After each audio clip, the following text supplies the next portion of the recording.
부산시 또는 기업에서 필요로 한 그런 교육 기술을 익힐 수 있을 거라는 취지에서 시작됐습니다. 부산시가 이제 문화 콘텐츠 쪽으로 육성하기 위해서 노력을 많이 하고 있는데, 그래서 저희 대학은 문화 콘텐츠 쪽으로 이때가 이쪽으로 되어왔고 특성화해왔기 때문에.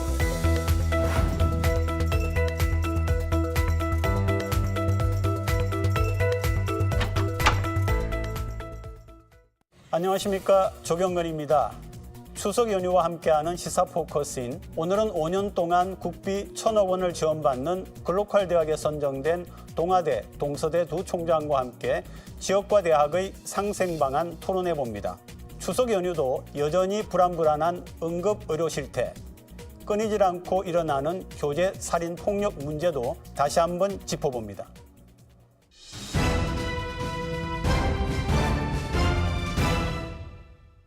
심층토론 오늘은 2024 글로컬 대학에 선정된 두 대학 총장님 초대했습니다. 이해우 동아대학교 총장 나오셨습니다. 예, 반갑습니다. 동아대 총장 이해우입니다. 장재국 동서대학교 총장 나오셨습니다. 네, 동서대 장재욱입니다.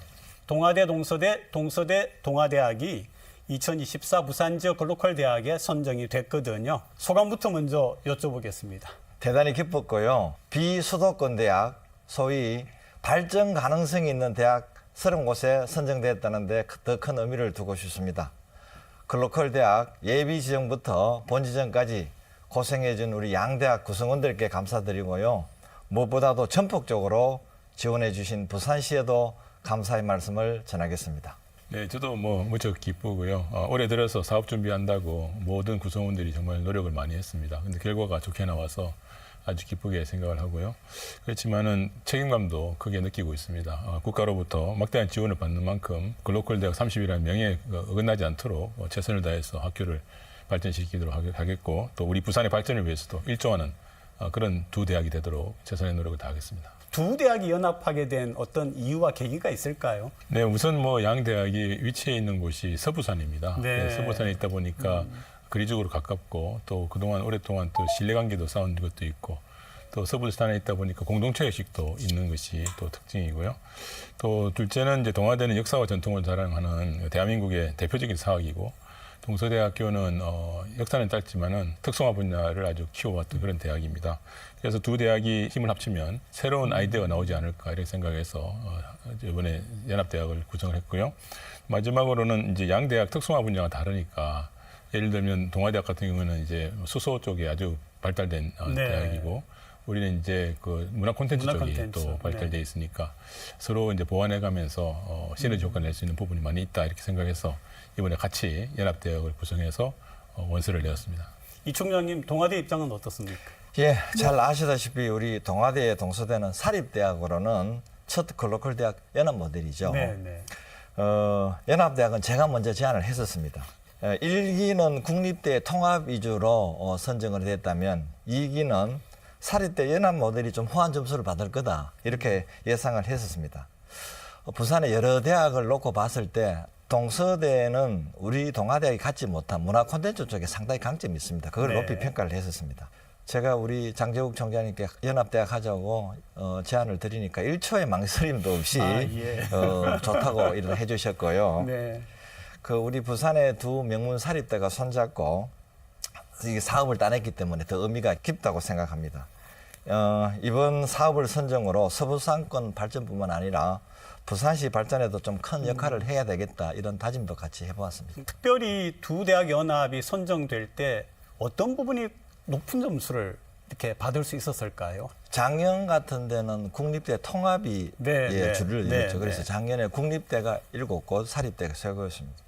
그런데 금년에는 반대로 사립대가 7곳이고 국립대가 3곳인데 선정을 이제 저희들이 여러 가지로 좀 추측을 해본 건데 첫 번째 키워드가 담대한 혁신입니다. 네, 혁신. 예. 두 번째는 5년 동안 이제 그 1,000억이라는 돈을 지원하지 않습니까? 그럼 지원이 끊겼을 때 과연 지속 가능성이 있느냐? 그거를 많이 좀 본 걸로 알고 있는데 우리 동아동서 연합은 후자, 즉 5년 뒤에도 지속 가능할 수 있다. 이쪽에 상당히 좀 후한 점수를 받은 것 같고요. 우리 동아동서 연합 모델은 확실한 수익 모델, 수소 밸브라는 확실한 수입 모델이기 때문에 그게 좋은 점수로 받아서 평가가 잘 나오지 않았냐 그렇게 생각해 봅니다. 장경장님. 네, 뭐 같은 이야기입니다만 저도 두 가지 정도에서 네, 네. 평가를 받았지 않나 생각하는데요. 첫째는 이제 이 글로컬 섭외라는 것이 대학 혁신 모델을 제시를 하는 겁니다. 그래서 작년 같은 경우는 통합 모델이었고 이번에는 사립대학 간의 연합 모델, 이거는 이제 없었던 건데 네. 새로 모델을 이제 제시를 했다는 게 하나의 특징인 것 같고요. 그걸 통해서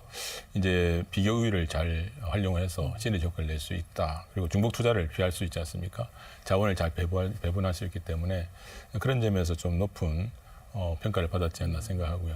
두 번째는 아무래도 이게 정부 사업이라는 것이 정부 사업 기간이 끝나면 허지부지 되는 경우가 많았습니다. 그렇죠. 재원이 없기 때문에 그런데 이번에 저희들은 이제 통합 산단을 통해서 수익을 창출해서 나온 수익을 다시 재투자하는 그런 모델을 제시를 했기 때문에 이 사업 기간이 5년인데 5년이 끝나도 계속해서 갈 수 있겠구나 하는 그런 데서 아마 점수를 좀 따지 않나 이렇게 생각을 합니다. 그리고 이제 그 비전을 두 대학이 연합 모델로 제시하실 때에 부산시와 대학의 공동 이익을 실현하는 부산개방형 연합대학을 제시하셨습니다.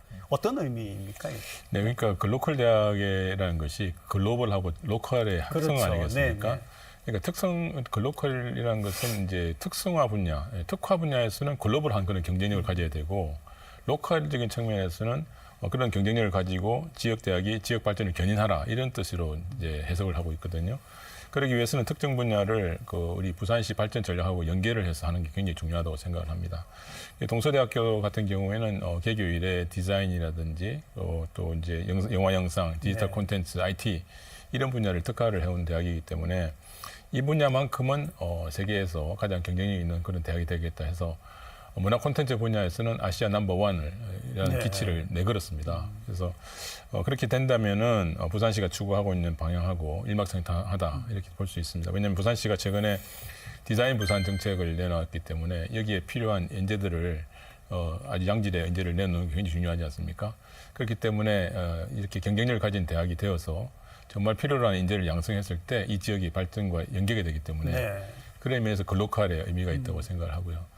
또 이제 경쟁력이 있으면은 해외에서도 많은 유학생들이 특히 우수한 유학생들이 많이 오게 될 테니까 또 지역의 인구 감소 문제도 또 해결이 될 수 있다 이런 측면에서 이번에 이렇게 비전을 제시했다고 생각이 듭니다. 동아대학은 또 어떻게 보십니까? 구체적으로. 예, 우리 이번에 특화 분야는 그 수소 밸브를 하는 에너지 테크가 하나 있고요. 네. 그다음에 동서대가 자랑하는 문화 콘텐츠. 네. 그다음에 우리 동아대 병원하고 동서대의 보건 계열이 상당히 강합니다. 그래서 이거를 한 휴먼 케어 쪽이 하나 한 꼭지를 차지하고 마지막으로는 동아대학의 그 박물관이 대학 박물관으로서는 우리나라의 탑2입니다. 예. 네. 그래서 박물관을 베이스하는 비헤리티지가 크게 네 가지 추구를 하는데요. 이거는 사실 부산시의 9대 전략산업과 맥을 같이 합니다. 그렇기 때문에 지사락을 강조하는 부산시하고 협력을 잘하면 시너지 효과를 낼 수 있겠다 이렇게 판단을 했고요. 그다음에 기존의 산단의 역할은 주로 연구비를 따오면 그거를 지원하는 그런 네, 쪽으로 네. 했는데 네. 앞으로는 이걸 좀 산단의 그 한계를 좀 탈피하자. 그래서 우리가 세 개의 비즈니스 모델을 제시했습니다. 거기 첫 번째가 프랜차이징이고요. 두 번째는 마켓 부스팅. 그럼 마지막으로 스노우볼링해서 수익을 좀 다변하자. 이렇게 이번에 저희들이 모델을 제시했습니다. 그다음에 좀 여쭤보려고 했던 게 뭐냐면은 3대 분야 8개 전략 과제를 추진한다. 그중에서 주목할 만한 과제가 뭐냐 해서 한두 개씩은 지금 말씀을 해 주신 것 같습니다. 혹시 빠진 거 있으면 또 말씀해 주시죠. 예, 뭐 한마디로 그냥 필드 캔버스를 저희들이 이번에 필드 캠퍼스. 네, 필드 네, 네. 캔버스. 제가 기업체나 인사 담당자를 이렇게 만나보면 성적도 뛰어나고 영어도 잘하는데 현장 실무에서 적응하기에는 상당히 한계가 있다. 현장을 잘 모른다는 얘기죠. 우리 학생들이 지금 현장을 경험할 수 있는 거는 방학 동안에 기업체를 방문해서 뭐 4주나 안 그러면 6주 정도 하는 게 답니다. 그런데 짧은 기간이지만 학생들이 현장 실습을 다녀오고 나면 네. 상당히 많이 변해 있습니다. 어떤 학생은 수업 시간에 배웠던 게 현장에 저렇게 접목되는 거 깜짝 놀랐다. 그래서 저희들로서는 가능하면 그런 기회를 좀 많이 주고 싶었는데 기업적인 측면에서 보면 좀 꺼리는니다. 네. 왜냐하면 학생들이 가면 거기에 회사에 전담 직원을 또 붙여야 되고 간혹 또 안전사고가 납니다. 사고 났을 때 또 뒤처리가 상당히 문제가 있고 그런 측면에서 좀 아쉬움이 있었는데 이번에 우리 그 동아대 수소 밸브를 중심으로 하는 고기능성 밸브가 일단 중심이 될 거고요. 그 다음에 제가 그 동수대 캠퍼스 가고 깜짝 놀랐던데 우수한 설비들이 아주 좋더라고요. 네. 그게 또 상당히 중요한 축을 담당할 것 같습니다. 그래서 글로컬을 이번에 되었으니까 이걸 많이 좀 투자를 해서 학생들에게 양질의 교육을 하고 현장 실무 경험을 좀 익히는데 중점을 두자. 이게 필드 캠퍼스가 될 것 같습니다. 네, 3대 분야 8개 전략 과제. 네, 장 총장님. 네, 저는 국제화 분야를 좀 말씀드리겠습니다. 네. 조만간 저희들이 이제 두 대학이 합쳐서 그 아시아 연합대학을 만들려고 그래요. 그래서 양 대학이 가진 해외 협력 대학의 수를 합치면 500개 정도 되거든요. 네. 1, 2학년 때는 현지에서 동아대하고 동서대가 개발한 온라인 콘텐츠로 공부를 시키고 3학년쯤 되면은 이제 부산으로 넘어오는 이런 프레임입니다. 그래서 그 이점이 뭐냐면 이 학생 입장에서는 1, 2학년 때 현지에서 공부를 하니까 집을 떠나지 않고 유학을 하는 거지 않습니까? 그러니까 저렴한 비용으로 공부를 할 수가 있고 학교 입장에서 보면은 1, 2학년을 그래서 현지에서 공부를 시켜보고 공부가 잘하면 우수한 학생이라는 게 입증이 되면 부산으로 데려올 수 있으니까 양질의 학생을 데려올 수 있다는 그런 이점이 있는 것 같습니다. 그다음에 해외 유명 전문인들을 또 대거 또 겸임 교수, 조인트 포인트먼트라고 그러는데 모셔서 최첨단의 어떤 그 지식을 학생들한테 제공을 해서 아까 이호 총장님 말씀하셨듯이 현장에서 졸업하고 나서 바로 쓰임 받을 수 있는 그런 인재를 양성하는 데 좀 주력을 하겠습니다.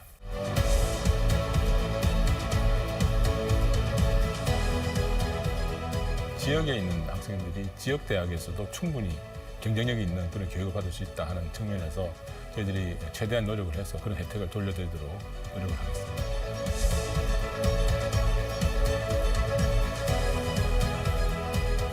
여기서 나온 학생이 여기에 취업을 하고 정주 여건을 만들어주면 지금 우리 학생들이 여기에서 남을 수 있는 가능성이 상당히 높다.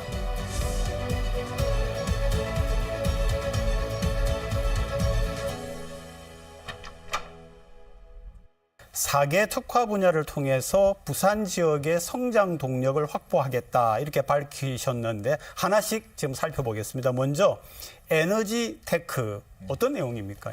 앞에서 제가 언급을 좀 했었는데 네. 동아대학의 자랑이 지금 수소 밸브입니다. 네. 밸브라 하면 이제 우리 수도꼭지도 밸브거든요. 그러나 원자력이나 조선에 서 있는 밸브는 한 개 가격이 억대입니다. 네. 이런 네. 밸브를 사용하거나 수출하기 위해서는 국제 공인 시험 성적서가 필요합니다. 네. 우리 동아대학이 성적서 발급 기관이고요. 지금 작년에 저희들이 밸브를 하나 검사해서 성적서를 내주는데 평균 한 300만 원 정도 수수료를 받습니다. 그래서 이 수수료를 받았던 게 연간 한 10억에서 12억 정도 수수료를 받았고요. 이번에 이제 저희들이 다시 더 하려고 하는 건 수소 밸브입니다. 앞으로 이제 탄소 중립적인 측면에서 보면 수소 에너지는 대세가 될 것 같고요. 그렇죠. 네. 그런 측면에서 수소 밸브를 검사를 하겠다 해서 금년 3월 달에 수소 밸브 건물은 저희들 학교에서 다 지었습니다. 그다음에 국비 50억을 받아서 수소 시험을 할 수 있는 장비를 다 지금 구축된 상태고요. 우리나라에서 지금 수소 시험을 할 수 있는 곳은 딱 세 곳밖에 없습니다. 한국가스안전공사가 있는 강원도 영월에서 할 수 있고요. 두 번째가 우리 동아대학입니다. 네. 그다음 세 번째는 최근에 만들어진 대전의 한국가스기술공사에서 대전이 있는데 이런 어떤 시험을 우리나라에서 못하면 국내에서 하지 못하면 미국이나 유럽에서 가가지고 해야 가서 해야 되는군요. 됩니다. 기업적인 네, 측면에서 상당히 로스죠. 시간도 많이 걸리고 비용도 많이 들고 그런 측면에서 학교에서 하겠다는 거고 또한 밸브 업체가 부산 경남에 우리나라의 한 40%가 부산 경남에 있습니다. 현재 그렇습니까? 예. 네, 그래서 지리적 여건을 봤을 때 동아대학의 밸브 센터 시험 성적은 아주 중요한 역할을 할 것 같고요.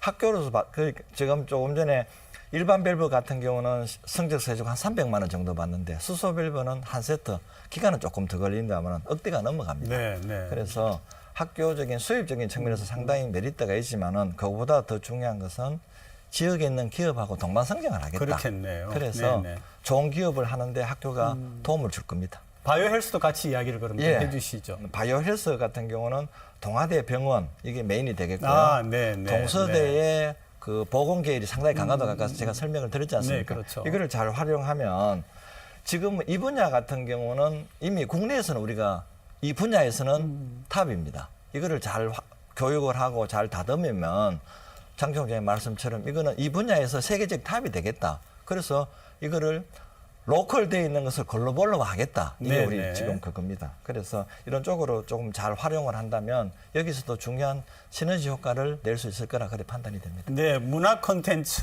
아까부터 강조를 해주셨는데 동서대학이 주도적으로 해오는 것 아닙니까 분야 그죠? 조금 자세하게 설명해 네, 주시죠. 문화 콘텐츠라 그러면 이제 영화, 영상, 디자인 이런 분야인데요. 네. 지금 아시다시피 부산이 그쪽을 이제 키우기 위해서 산업적으로 발전시키기 위해서 노력을 많이 하고 계시고 또 그런 방향으로 이제 여러 가지 정책을 추진 중에 있지 않습니까?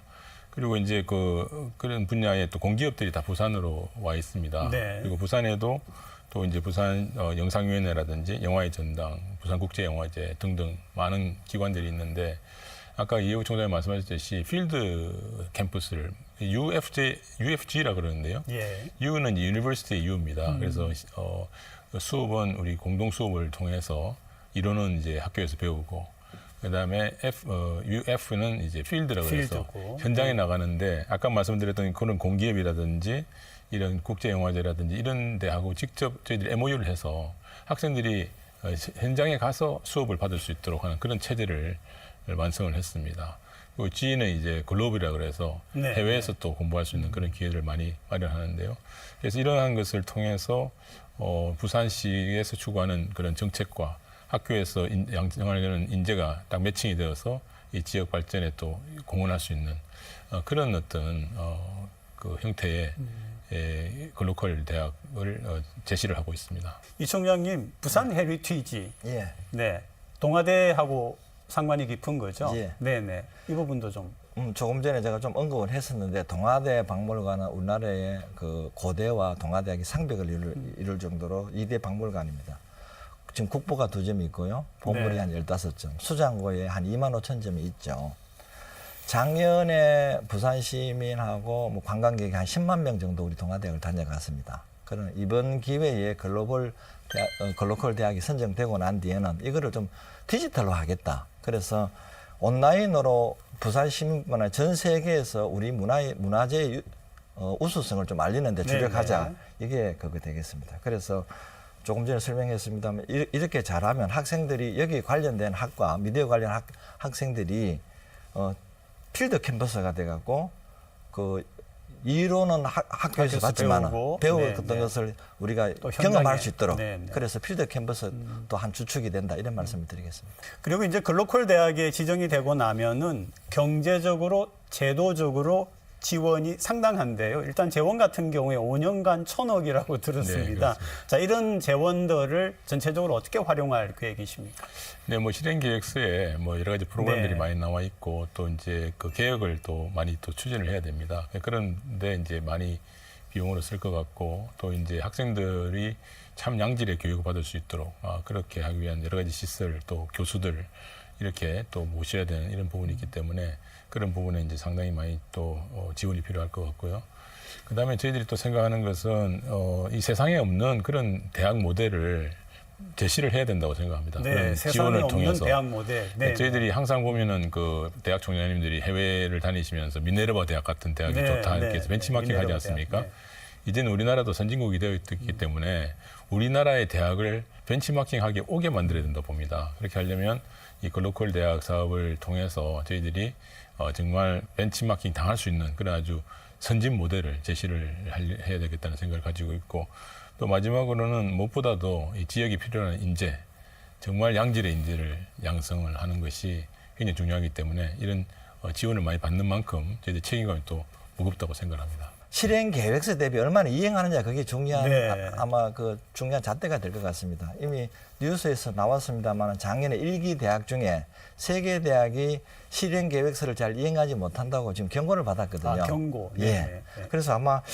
글로컬 2기는 더 엄한 잣대가 아마 평가받을 거다. 네. 그래서 우리는 실행 계획서 대비 우리가 하고자 하는 추진하고 지금 실행 계획서에 4대 지표가 핵심 분야가 있고 이런 것 있기 때문에 이것만 잘 우리가 이행한다면 우리가 저 학생들을 잘 가르쳐서 사회에 일단 진출시킬 수 있는 그런 어떤 계기는 충분하다 그렇게 판단하고 있습니다. 부산시와는 어떤 협력을 하게 됩니까? 그러니까 지금까지 이제 지역 네. 대학들이 네, 네. 중앙에서 이제 재원을 제공을 하기 때문에 네네. 지금까지는 모든 대학들이 지역 대학인도 불구하고 중앙만 쳐다봤거든요. 중앙만 쳐다봤죠. 네. 근데 이제 이번 정부 들어서는 이제 그 재원을 전부 지자체에다가 내려보내서 지자체하고 같이 대학이 함께 성장하라 이렇게 되어 있습니다. 네네. 그래서 대학들이 이제 지역을 처음으로 바라보게 됐는데 지자체하고 학교가 서로 파트너십이 되는 그런 형식으로 변해가야 된다고 봅니다.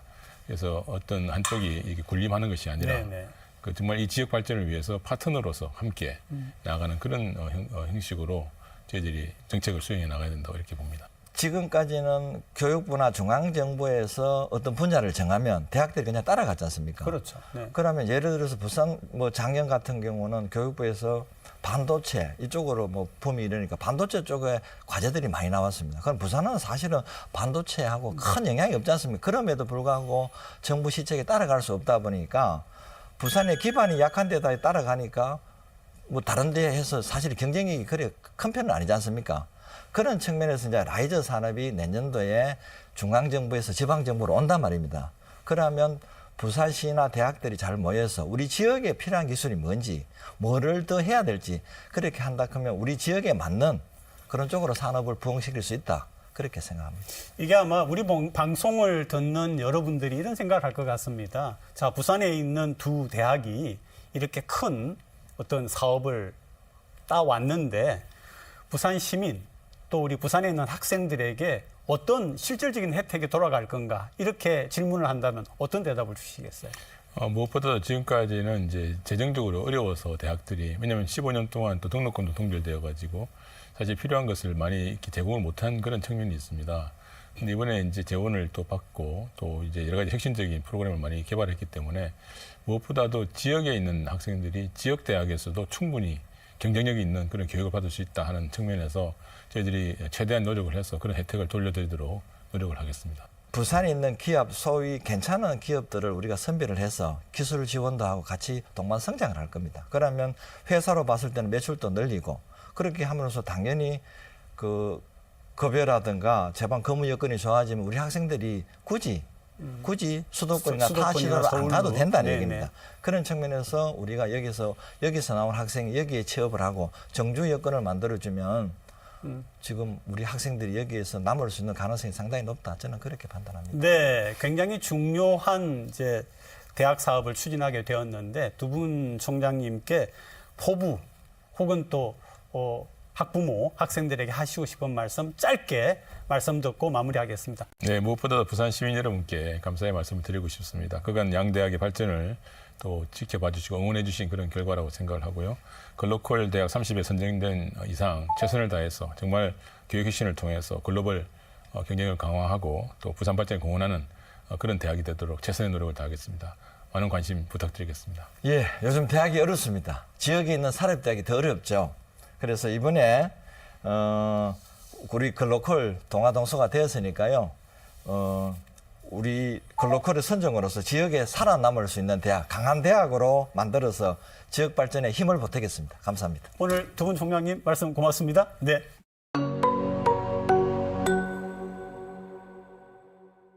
매주 부산 현안을 다양한 시각에서 분석해보는 뉴스앤 이슈. 오늘도 서지연, 송우연 부산시의원 두 분 나오셨습니다. 어서 오십시오. 첫 번째 토론 주제는 추석 연휴 응급실 실태입니다. 영상부터 보시겠습니다. 의대 정원 확대에 반발하며 전공의들이 병원을 떠난 지 7개월. 추석 연휴 의료 공백 우려가 커지는 가운데 부산시가 비상의료관리 상황반을 운영하기로 했습니다. 문제는 중증 환자입니다.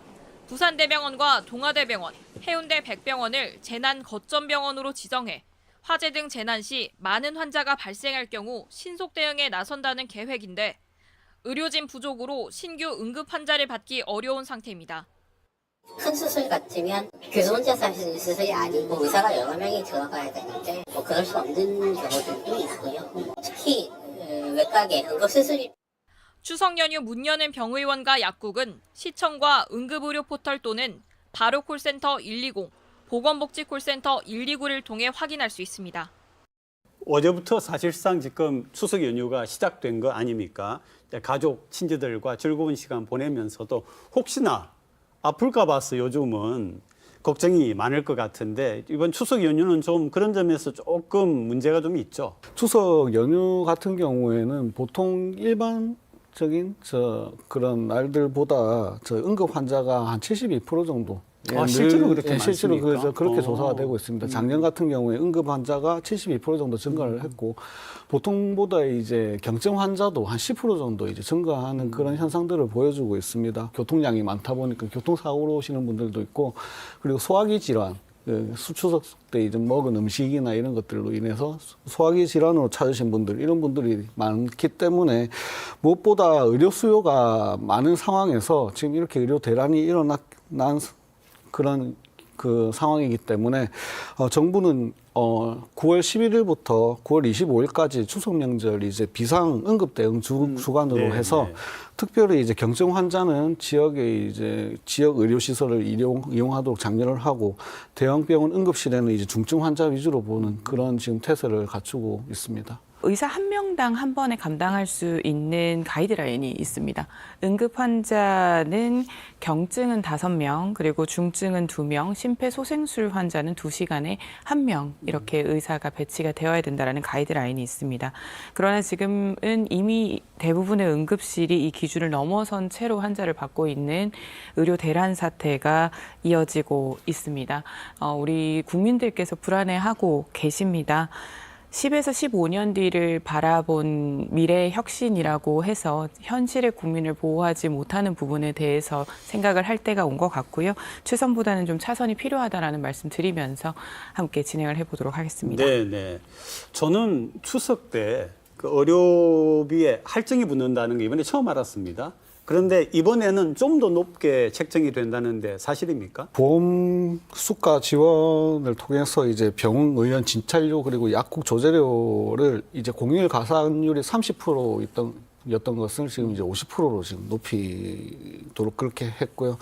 그리고 응급실 진찰료 같은 경우에도 기존의 150%에서 추가로 이제 100%를 더해서 총 3.5배를 지급하는 그런 지금 정책을 밝혔습니다. 그리고 응급실 내원 24시간 이내에 지금 시행하는 중증 응급 수술 같은 경우에 수가를 50% 가산해주는 그런 정책을 통해서 조금이라도 의료 대란임에도 불구하고 좀 더 많은 그 의료진들이 현장을 지키게끔 할 수 있는 그런 정책들을 지금 긴급 정책으로 지금. 그러니까 의료 수가의 대폭 인상.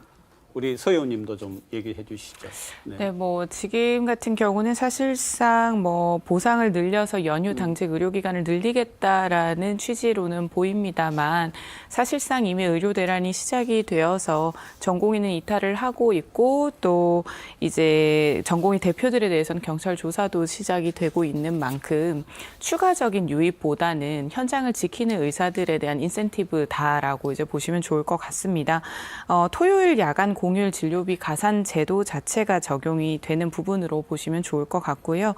말씀 주신 대로 의료기관 같은 경우는 30에서 50%, 약국 같은 경우는 조제의 약 30% 정도가 이제 추가 청구가 되는 부분입니다. 그래서 이 연휴를 반납하고 현장을 지키는 부분들에 대한 의료 수가 반영이 되었다라고 보시면 좋을 것 같습니다. 네, 전공의들이 많이 의료 현장을 떠나고 이제 전문의들이 응급 의료를 맡고 있다고 들었습니다. 근데 제때 치료를 받기가 좀 어려울 만큼 지금 의료 손길이 부족하다 하는데 부산 같은 경우에 부산 응급실의 상황은 좀 어떻습니까? 현재는 더 어려운 상태이긴 합니다. 일반 응급실 병상 같은 경우에는 72.8% 가동률이 지금 되고 있고요. 소아병상은 지금 이미 포화 상태인 상황이고 그리고 최근에 이제 코로나19가 한번 유행을 했다가 지금 잠깐 잠식을 하고 있는데 그 코로나19 격리병상 같은 경우에도 지금 95.4% 지금 가동률을 보이고 있습니다. 무엇보다 이런 응급 의료에 대한 의료진이 부족한 부분이 가장 지금 큰 문제로 지금 나타나고 있는데 부산대학교 병원 같은 경우에는 응급의사가 지금 20명인 상황이었는데 지금 9명으로 지금 감소했고요. 지금 동아대학교 병원 같은 경우에는 17명에서 6명 그리고 해운대 백병원 같은 경우에는 15명에서 지금 12명으로 지금 감소한 상황입니다. 이러한 문제를 이제 보완하기 위해서 지금 이번 연휴 동안 보건복지부에서 이제 군의관과 이제 공중보건의를 파견을 하고 있지만 의료 공백을 아직 완전히 해결하기는 지금 힘든 그런 상황이긴 합니다. 부산 같은 경우도 100여 곳이 넘는 병원이 추석 연휴 기간 문을 연다고는 합니다. 응급실 같은 경우도 37곳 정도 운영을 할 예정인데 문제는 응급실 문은 열어도 수술할 의사가 없다라는 부분입니다. 그렇겠네요. 그래서 재기능을 하지 못하는 병원이 적지 않을 것을 지금 의료계에서는 굉장히 우려하고 있는 상황입니다. 대한응급의학의사회에서는 현재의 응급의료 시스템으로는 환자 3명 중 1명은 제때 치료를 받지 못할 것이다라고 현재 예상을 하고 큰일인데요. 있습니다.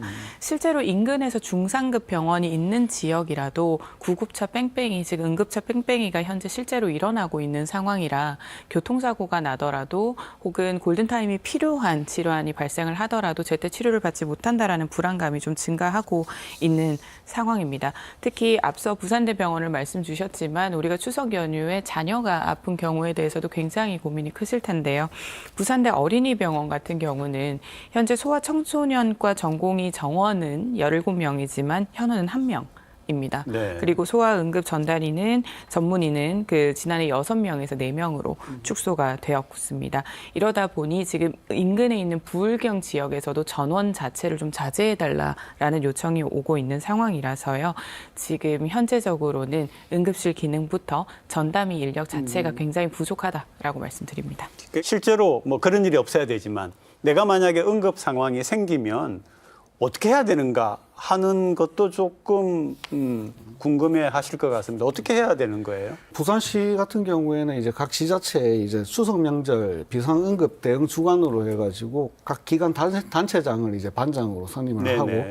하고 비상의료관리 상황반을 지금 결성을 한 상태입니다. 그 연휴 동안 이제 지방의료원 그리고 보건소, 이제 보건지소 등 공공의료기관들이 정상적으로 지금 운행이 되고 그리고 경증 환자는 이제 이러한 의료기관을 좀 방문을 해주시면은 의료 대란을 조금 이제 상쇄시킬 수 있는 그런 방법이 될 것 같고요. 그리고 부산시의 응급의료기관이 지금 총 한 40곳 정도 됩니다. 지금 권역응급의료센터 이제 2곳이 이제 동아대와 인제대 백병원에 지금 들어가 있고 지역 응급의료센터 7곳이 지금 이제 부산대, 고신대, 인제대 등 해가지고 7곳이 있고 그리고 지역 응급의료기관 20곳, 의료시설 8곳 이렇게 운영이 되고 있는데 만성 질환자들은 미리 이제 약을 타두시는 게 좋을 것 같고 응급 증상이 생겼을 때 119에 전화를 하게 되면은 긴급 처치 방법을 가르쳐주고 그리고 또 가까운 병원 그리고 이런 응급 시설에 최대한 빨리 이제 도착할 수 있는 그런 도움을 받으실 수 있습니다. 그리고 미리 이제 인터넷을 검색을 하셔서 이런 가까운 의료기관을 미리 알아가 두시는 것도 하나의 방법이 될 수 있다고 생각합니다. 네, 정부의 좀 일방통행스러운 이 의료 개혁으로 인해 발생한 이 의료 대란 피해를 지자체와 시민 개개인이 오롯이 다 떠안아서 부담하고 있습니다. 말씀하신 것처럼 부산에서 추석 연휴에 여는 병의원은 지난 설 연휴 대비는 1.4배에서 약국은 2배까지 늘기는 했습니다. 그럼 이곳에 대한 정보를 얻으시는 게 중요할 텐데 부산시의 누리집이나 응급의료 정보 제공 앱이 있습니다. 좀 다운받으셔서 미리미리 조금 보시면 좋을 것 같고요. 실질적으로 약국에서 지금 상비약을 구비하시는 시민들도 굉장히 증가하셨다라고 해요. 뭐 감기 몸살이나 복통 같은 경우는 그런 상비약을 미리 준비해 두시는 것도 도움이 되겠습니다. 그러니까요. 이번 추석 연휴를 좀 무사히 넘긴다고 해도 사실은 지금 의료 대란 이 자체가 끝나야 우리 국민들, 시민들 불안감이 없어질 것 같은데 간단하게 한번 전망해 보죠. 어떻게 보세요? 앞으로 잘 풀립니까? 지난 2월 달부터 아마 이 상황이 계속 지속돼 왔을 겁니다. 그 당시에도 제가 이런 상황이 장기화되면은 저희 정부 여당에 좀 부담으로 올 것이라고 예측을 했었는데 최근에 들어서 이제 여야 의정 협의체를 구성해서 이제 좀 더 이제 의료계를 공개적으로 이제 끌어내서 같이 이제 협의를 해보자는 이런 분위기가 지금 조성됐기 때문에 좀 더 그런 분위기를 타서 현실적인 이제 그런 방안이 마련될 수 있을 거라고 생각을 합니다. 다만 저 의료 개혁이란 부분에 있어서 정부에서 이렇게까지 강하게 하는 이유는 그동안 지금 의사들이 부족해서 겪는 이제 의료 대란이 있지만은 필수 앞서 말씀 주신 것처럼 필수 의료 인력이 부족했기 때문에 의료 대란이 있었던 부분들도 있습니다. 그런 것들을 개선하기 위해서 정부가 아무래도 의지를 가지고 하는 그런 의료 개혁이었기 때문에 조금 지금 상황이 불편하더라도 조금 더 이제 국민 여러분들께서 이해를 해주시기를 저희 정부 여당에서는 좀 부탁을 드리는 그런 입장입니다. 네, 뭐 필요성에 대한 부분은 국민 여론도 좀 지배적이었고 공감하는 부분은 있었지만 지금 현실은 국민들께서 불안해하고 계십니다. 순기능만 바라보고 뚝심으로만 밀어붙이기에는 굉장히 민감한 문제입니다. 그렇기 때문에 앞서도 말씀드린 것처럼 최선보다 차선을 지금은 좀 찾아야 되는 상황이고 모두가 함께 한 테이블에 앉아서 제로 베이스로 함께 다시 논의를 할 수 있는 분위기부터 추석 이후에는 마련이 되어야 할 것 같습니다만 사실상 최근에 대통령께서 발언하신 부분 중에 현장을 가보라 라고 이렇게 말씀을 하시면서 진행이 되었던 부분은 현실 인식이 조금 현상과 동떨어진 것은 아닌가라는 국민의 불안감이 더 증폭된 상황도 발생을 했습니다. 이 불안감을 최대한 잠재울 수 있도록 좀 대승적인 판단을 하셔서 함께 논의해 주시길 바랍니다. 그 발언이 나온 이후에 또 이제 상황이 여야 의정 협의체를 구성하자면서 이제 제로 베이스에서 논의를 하겠다 그런 입장이 나왔기 때문에 한번 기대를 해보아도 좋을 것 같습니다. 헤어진 전 여자친구에게 흉기를 휘둘러 살해한 혐의를 받고 있는 30대 남성이 결국 구속됐습니다. 가해자는 여성의 회사까지 찾아갔고 미리 흉기를 준비한 점 등을 미뤄봤을 때 경찰은 계획범죄 가능성에 무게를 두고 있습니다. 호송 차량이 경찰서를 빠져나갑니다. 전 여자친구를 살해한 뒤 체포된 30대 남성은 영장 실질 심사를 받은 뒤 구속됐습니다. 피해 여성과는 1년가량 교제한 것으로 알려졌는데 석 달 전부터 경찰에 신고가 접수됐습니다. 전문가들은 교제 폭력의 경우 가해자 접근을 제한할 수 있는 법적 근거가 없는 게 가장 큰 문제라고 지적합니다. 교제 폭력이라는 것을 하나의 단독 범죄 행위로 규정을 해서 긴급 응급 조치, 분리 조치 이런 것들이 가능하도록 좀 명문화시키는 것이 필요하다. 또 범죄를 막기 위해서는 스마트워치 등을 피해자가 아니라 가해자에게 채워 접근을 막아야 한다는 겁니다. 가해자는 채워야죠. 그래야 접근을 금지시키고 피해자 채워놓으면 갑자기 나타났는데 놀래가지고 언제 눌러요? 눌러도 경찰에 오려면 5분 이상 걸린대요. 절대로 일어나서는 안 되는 그런 사건이죠. 교제살인. 최근에 이런 사건이 좀 연이어 일어나는 것 같은데 얼마나 지금 발생을 하고 있습니까? 부산시 같은 경우는 관계성 범죄라고 해서 구분을 해서 파악을 하고 있었고요. 이 범죄 신고가 약 1만 8천 건 가까이 발생된 것으로 보입니다. 이 관계성 폭력이라고 한다면 가정폭력이나 스토킹 그리고 이 교제폭력까지 모두 다 각각 포함이 되어 있는 부분입니다.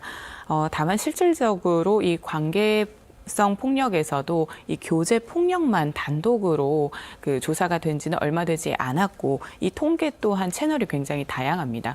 부산시 같은 경우는 여성가족국에서 운영하는 이젠센터가 있습니다. 이젠센터가 이제 여성폭력 전문 상담센터이기도 한데요.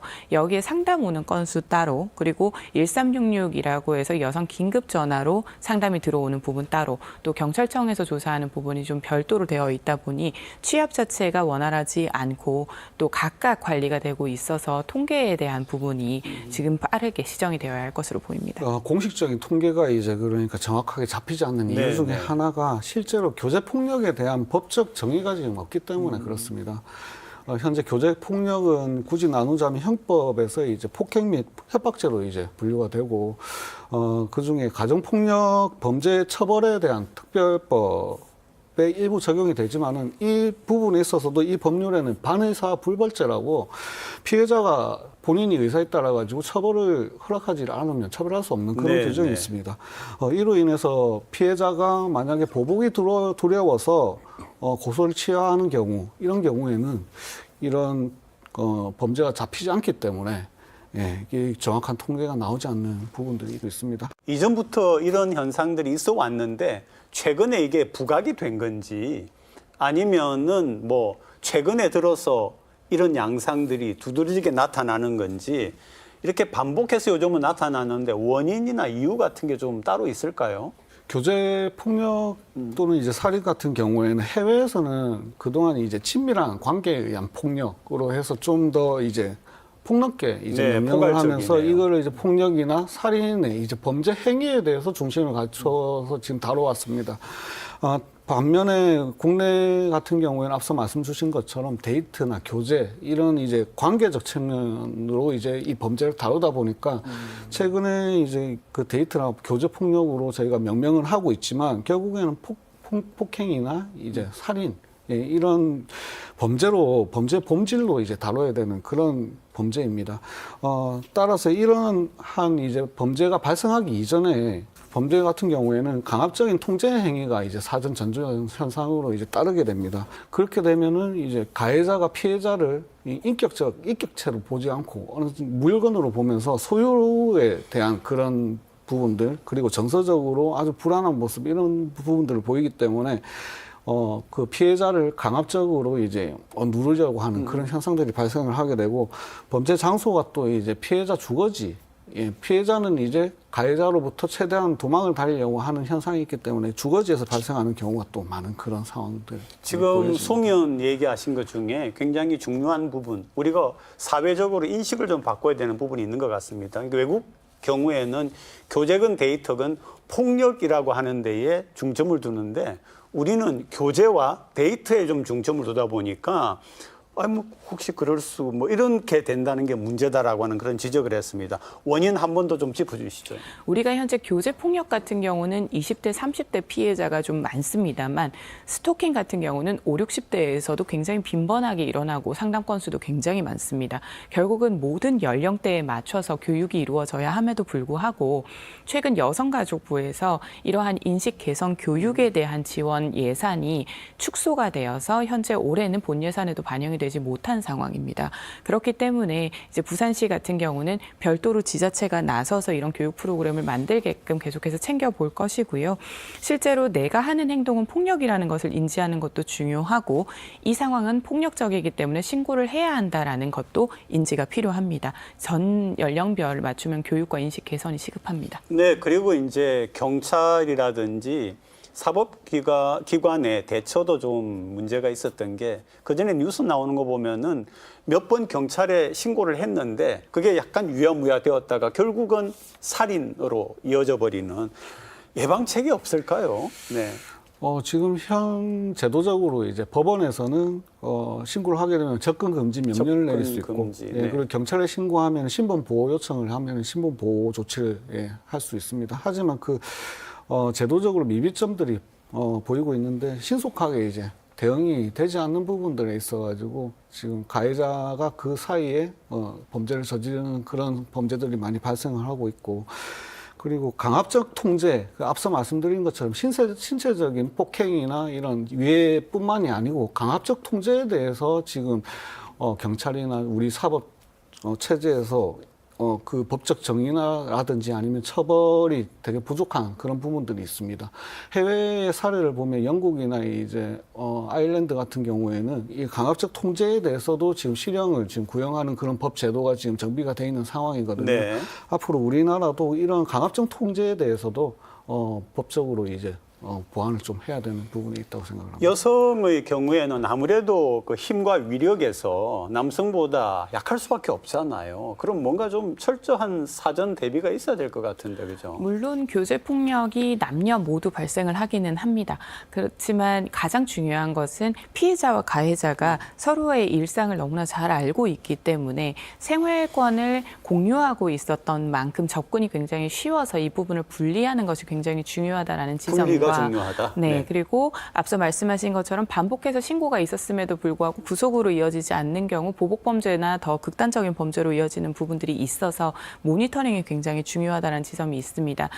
현재 부산시 같은 경우는 15개의 경찰서가 있는데 약 20명 정도가 이제 고위험 스토킹 피해자들을 관리하는 전담관이 있습니다. 네. 하지만 이 부분은 1.5명 정도로 봐야 하고 이분들이 항상 고위험 피해자들로 예측이 되는 분들을 모니터링하느라고 하루에 전화를 돌리다 보면 업무가 끝난다라고 합니다. 결국 인력의 충원이 좀 시급한 상황이고요.